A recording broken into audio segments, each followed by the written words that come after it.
Quem nunca, né? Aquela promessa. Amanhã eu começo. E aí, claro, o amanhã vira depois e bate aquela frustração. Total, é um clássico. Hoje a gente vai mergulhar nos materiais bem interessantes que recebemos sobre autodisciplina, sabe? Artigos, anotações, até umas pesquisas. A ideia é extrair o essencial. Sim, entender por que essa habilidade, que às vezes parece, sei lá, um superpoder distante, Exato. é, na verdade, fundamental para gerar um impacto mais rápido. E como começar, né? Já, perfeito. É para quem se sente meio travado, sabe? Procrastina, às vezes até se sabota. E o que a gente viu nesses materiais é que, olha, autodisciplina não é esperar a vontade divina chegar. Pelo contrário, um ponto que aparece bastante é que a ação, muitas vezes, é que cria a motivação, não o inverso. Faz sentido? A disciplina entra ali, na hora que a vontade some, para quebrar o ciclo do depois eu faço. Exatamente. Quebrar a inércia. E esses materiais que a gente analisou, eles apontam para umas estratégias bem práticas, né? Sim, sim. Vamos explorar então 5 princípios que se destacaram nessas leituras. Ideias para, tipo, começar a ter resultado agora. Ótimo. Qual o primeiro? Olha, um dos primeiros padrões que salta aos olhos é a ideia de começar pelo micro. Pequeno mesmo. A regra dos 2 minutos, algo assim? Isso, essa linha. Vários textos, inclusive alguns que citam pesquisas sobre hábitos, reforçam que tentar abraçar o mundo de uma vez geralmente paralisa. É verdade. Dá um desânimo só de pensar. Pois é. Agora, micropassos, eles criam movimento. É o pontapé inicial. Lembrei daquela analogia da pedra morro acima. Acho que estava num dos artigos. Sim, é uma boa imagem. O começo é o mais pesado, né? Mas depois que pega o embalo, aí vai. Exato. E tinha o caso do João, numas anotações, ele, tipo, detestava estudar. E a tática foi essa: só abrir o caderno, por 2 minutos. Só isso. Abriu o caderno. Só. E aparentemente esses 2 minutos viraram mais. A sacada, segundo as fontes, é reduzir a barreira inicial ao mínimo do mínimo. Entendi. A aplicação prática seria quebrar o objetivo em algo quase irrisório, tipo colocar o tênis, abrir o arquivo do projeto. Fazer só por 2 minutos mesmo, para começar. Como um ritual de início, para sinalizar para o cérebro, ok, começamos. Exatamente. E isso já puxa o próximo ponto forte que a gente viu: fazer mesmo sem vontade. Ah, essa é a parte complicada. É real, né? Os textos batem muito nessa tecla. Depender do humor é cilada. Agir, principalmente nos dias ruins, é aí que a disciplina cresce. É como um músculo mesmo, né? Que se fortalece com o esforço. Usa. Sem vontade. Contra a resistência. Tinha o relato da Carla também, não tinha? Tinha. Ela decidiu treinar 10 minutos por dia. Todo dia. Não importava o ânimo. E funcionou? Pelo que a nota dizia, sim. Ela parou de se sabotar tanto. Começou a ter consistência. E como colocar isso em prática? Os materiais dão alguma dica? Dão sim. Uma coisa é ter um mantra pessoal. Algo tipo, eu ajo mesmo sem vontade. Repetir isso para si. Mentalizar. Outra tática que apareceu foi o tal do compromisso público. Ah, contar para alguém o que você vai fazer. Isso, cria uma camada extra de responsabilidade, sabe? Meio que te força a cumprir. Boa. E agindo assim, mesmo sem vontade, a gente chega no terceiro princípio que se destacou, né?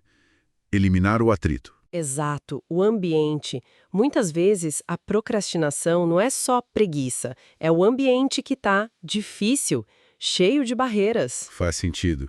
É como tentar correr numa pista cheia de obstáculos.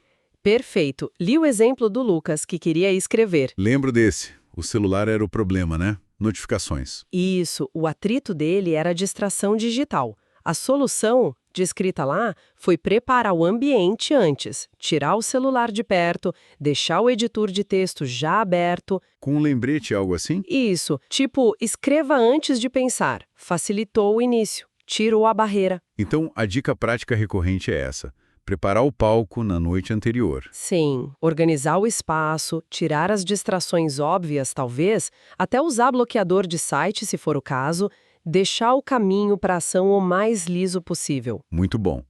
Agora, um ponto que eu achei bem fascinante nos artigos foi o da percepção interna. Assumir o controle da sua identidade. Ah, essa é poderosa. A ideia Não é se forçar a ser disciplinado, mas se tornar a pessoa que age com disciplina. Mudar a autoimagem. É isso. Exatamente. É uma virada de chave mental que algumas pesquisas de comportamento apoiam. Em vez de lutar contra si mesmo, a pessoa começa a se perguntar o que alguém disciplinado faria agora. Tinha o caso da Renata mencionado num texto. Ela mudou essa pergunta interna e isso levou ela a agir de forma mais consistente. Que interessante. Mudar a pergunta muda a ação. Pois é. A aplicação prática sugerida é definir essa identidade desejada. Sou alguém que cuida do corpo. Sou alguém que entrega no prazo. E usar isso como guia. Antes de agir, se perguntar o que essa pessoa faria. Isso, ajuda a alinhar as ações com quem você quer ser. Legal. E o último princípio, então? O quinto? O último, mas super importante. Criar recompensas imediatas. Ah, a recompensa. O cérebro adora, né? Exato! Várias leituras sobre neurociência comportamental apontam isso. Nosso cérebro busca gratificação agora, não daqui a meses. O esforço precisa parecer que valeu a pena. Hoje. É a tal da negociação com a nossa mente. O desconforto da tarefa difícil pede um alívio rápido. Isso. A estratégia, então, é associar o esforço a pequenas recompensas, logo depois de concluir. Tinha o exemplo do Felipe também, né? Sim, o relato dele estava lá. Ele criava umas mini celebrações pós-tarefa. Sei lá, um café especial, ouvir uma música que gosta, um descanso de 5 minutos. E isso ajudava a manter. A análise sugeria que sim, criava um ciclo positivo. O esforço ficava menos penoso e mais sustentável a longo prazo. Entendi. Então a dica é sistema simples de recompensa. Algo que o cérebro conecte com a tarefa feita. Ideia de marcar os dias cumpridos num calendário. É um reforço visual, dá uma satisfação de ver a corrente crescendo. Verdade. Isso funciona. Agora, é bom a gente tocar naquelas crenças que sempre aparecem, né? Tipo, Ah, mas eu não nasci disciplinado. essa. Os materiais falam sobre isso. Falam, sugerem que disciplina não é dom, é treino. Como um músculo mesmo. Começa pequeno e vai fortalecendo. A comparação tem que ser com você mesmo, ontem. E a outra clássica, não tenho tempo. Ah, essa também. Alguns textos analisaram isso como uma questão de prioridade, na verdade. Onde é que aqueles minutos de distração estão indo? Talvez 30 minutos já façam diferença se forem redirecionados. Boa. Então, recapitulando rapidinho o que a gente extraiu dessa análise.